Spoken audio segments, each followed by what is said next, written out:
Masquera saying Mure Zimbabwe, welcome to our channel Zim Confessions and Deep Secrets. Kana katika kutanga kukuya pa nino channel, please don't forget to subscribe. Kana uchungwa gara waka subscribe, but don't forget to comment and share this video. Nasi Mure Zimbabwe, takuigirai nyaya buditswa ni ayarari abuda istora iyo chiti murume wa Linda Masarira asungwa. Mshire mekunge Linda Masarira abuditswa mu hospital muri Zimbabwe. Linda Masarira arunza kabuditswa mu hospital and ari kurikava ari kumba kwake muri Zimbabwe, and the reason yanga kapindira muchipatara iyo yanga isiri kuzikanwa munhu akawanda yazobuda pachena yazorevealwa muri Zimbabwe. Mushure mekunge pabuda news dzekuti murume wa Linda Masarira uyo muri kuona arapo asungwa muri Zimbabwe. Ndofunga mazuva apfuura pane news dzaifamba dzichitaura dzichinzi the president of Labour Economist and African Democrats akadipinda muchipatara muri Zimbabwe, asi mareasons acho anga asitabuda. Paibuda vamwe vachitaura ivo vachiti akaisirwa poison, vamwe vachitaura vachiti ari kurwara muri Zimbabwe, asi pazobuda zvakaitika chaizvo zviri kunzi Linda Masarira akaassaultwa nemurume wake uyo anonzi Bongani Mhloshwa wamuri kuona ari apo, ari kunzi akarohwa Linda Masarira nemurume wake muri Zimbabwe. Pane mareports ari kubuda, ndofunga muona picture rirapo zviri kunzi Masarira akasafa ma-injuries including ziso rake hanzi akarwa ziso rikakwara zvakaipisisa zvokuti kuti akakonawo kuziso rake harisi kuona due to kurohwa kwakaitwa nemurume wake. There is an ex-user abuda achitaura achiti Linda Masarira akarohwa nemurume wake mushure mekunge avabata vari in a compromising position nemwana wake musikana ane makore 22 anonzi Kupa. Hanzi murume wa Linda Masarira anga akudanana nemwana wa Linda Masarira anonzi Kupa ane makore 22. Tisingazivi kuti nyaya yechokwadi here kana kuti pakabuda paTwitter pachinzi I just received the information that our sister Lilomatic is recovering from home after almost losing her eye due to gender-based violence in the hands of husband #Bongani Mhloshwa. This came after Linda found Bongani having sex with her 22-year-old daughter Kupa. We condemn gender-based violence. Though zvakabuda achitaurwa muri Zimbabwe kunzi Linda Masarira akarohwa nemurume wake mushure mekunge akavabata achita bonde nemwana wake musikana ane makore 22. Ndofunga vakawanda ibuda achitaura vachiti murume wa Linda is younger than Linda Masarira muri Zimbabwe.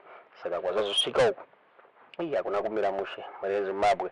Zviri kunzi mushure mekunge Linda avabata ndozvakakonzeresa kuti azowanikwa achirohwa nemurume wake muri Zimbabwe.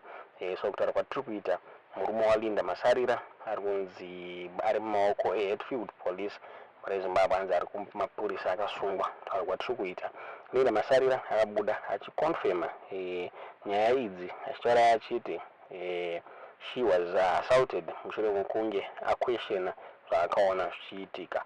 Akabuda paX handle yake akataura achiti horoverwa kubvunza kuti chii chiri kuitika pano, wabata vanhu, ndangoti Mwari itai kuda kwenyu ndega handigone.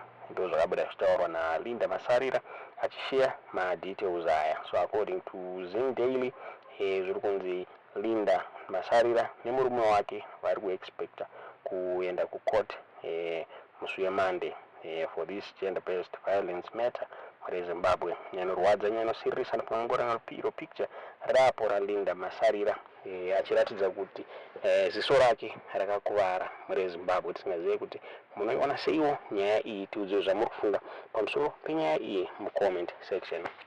Ndofunga Linda Masarira anga ane almost 2 weeks ari muchipatara muri Zimbabwe, asi a lot of people vanga vasingazivi kuti chii chaitika. Ndofunga ma-speculations aya. Ndofunga the news yekuti Linda Masarira akaadmitwa yakabuda mushure mekunge pane mapictures akatanga kucirculata mastreets social media. Linda Masarira ari pahospital bed akapfeka an oxygen mask muri Zimbabwe. Vanhu vakawanda vachitaura ivo vachiti akapoisonwa muri Zimbabwe asi his political party yakabuda ichiramba ma-allegations yaya achiti aiwa zvisirizo. Funga Zim Daily ndo yakatanga kubuda nenyaya iyi, ikaposta ichitaura iyo ichiti this Sabbath please remember to pray for our dear sister Linda. We are reliably informed she is fighting for her life. Zvakare Zambian political activist Joseph Kalimbwe vakabuda vachitadzira masupporters nemafollowers aLinda Masarire kuti anamatire Linda muri Zimbabwe. Akanyora achitaura yeye achiti he was ready to cover hospital bills aLinda Masarira.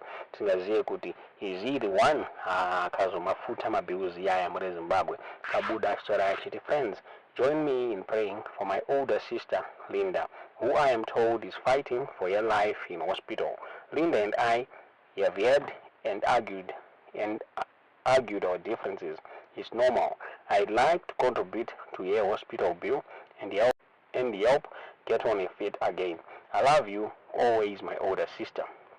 Tukabulesorwa na Joseph Kalimbwe muri Zimbabwe achikomenta on ma pictures akasirculata Linda Masarira pa social media akaiswa pa Oxygen muri Zimbabwe to support ye shiroti angasikanzwe motion. Ndafunga murikuona picture rake rakasirculata ari mu hospital. Vanhu vakawanda vakataura ivo vachiti Linda Masarira akapoisonwa asi his party yakaramba ichitaura iyo ichiti haana kunge apoisonwa muri Zimbabwe.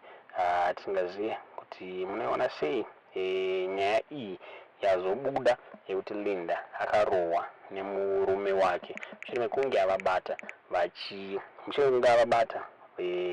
vachiita sex muri Zimbabwe. Kuti kwatiri kuita zvirunzi mwana waLinda Masarira haasi kuzivikanwa kunzi ari kupi, ari kunzi akatiza pamba, atizatotiza pamba mushure mekunge this incident yabuda muri Zimbabwe. Tingazive kuti munoona sei nyaya iyi yetiudzozo zvamurifunga pamusoro penyaya iyi mucomment section.